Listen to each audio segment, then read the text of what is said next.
Mmoja katika wanavyuoni wa malezi asema hatari ya kufuata ada na mila inakufunga akili, ikakosa wewe kuwa na uwezo wa kufikiria, ukawa fikira zako ni pale tu ulipozoea kwamba hili hufanywa hivi.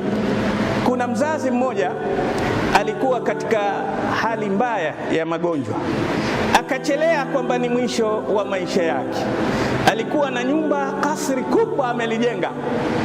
Akawachukua watoto wake watatu, akawaambia, hii nyumba nitampa zawadi yule ambaye ataweza kujaza rumu katika rumu hizi, kila mmoja nitampa rumu moja, ajaze rumu ijae tele, iwe haina nafasi. Yule atakayeweza kujaza mapema rumu yake ikajaa, huyo nitampa zawadi. Mmoja alianza kubeba michanga yote ya mji ule akienda kujaza kwenye rumu. Akifika saa 5 ya mchana, taabani, hana uwezo tena. Mwingine akawa yuwakusanya maboksi nini ili rumu ijae. Alipowafikia wale wawili, huyu amefika nusu, yule amefika robo, akamkuta kijana yule wa mwisho yuko mlangoni. Akamwambia, wewe hata hujajaza? Akasema, utakapofika ndani ya rumu yangu tayari utakuta nimejaza. Kumbe yule kijana amechukua taa ya karabai ile ya presha. Yule mzee kuifika mlangoni akaiwasha taa ile, rumu ikajaa mwangaza. Si muhimu ni ijae yake, ikajaa kwa mara moja, rumu yote ikawa inang'ara, mwangaza mkubwa. Baba akasema, huyu anastahiki zawadi. Kwa nini? Kwa sababu aliweza kutoka kwenye fikra kwamba kujaza vitu tu.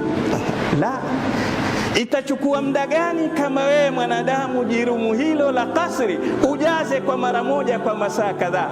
Lakini angalia, alipotoka kwenye fikra, sio lazima kujaza vitu, nitajaza mwangaza. Huyu aliweza kufaulu. Nimekusudia hotuba hii kwamba katika matatizo tulionayo sisi, mara nyingi tumeacha kutumia fikra zetu, na ndiyo pale unapoona atakayekuja kuzalisha katika jambo, hata kwenye shirika au katika shule au kiwanda, akazalisha jambo jipya zaidi, atapigwa vita. Lengo aboresha, aleta maendeleo, lakini kwa kuwa akili za watu zataka kubaki vile vile tulivyokuwa. Na wakati wote unapokuwa na akili ya kubaki vile vile, ndipo pale tunapopoteza nafasi ya maendeleo.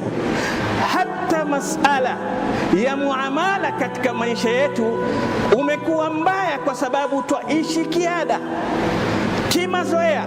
Mfano, wanadamu katika maisha yao leo wamezoea mambo mawili, ima yes or no, naam am la. Sasa aona hakuna fikra nyingine zaidi ya hapo.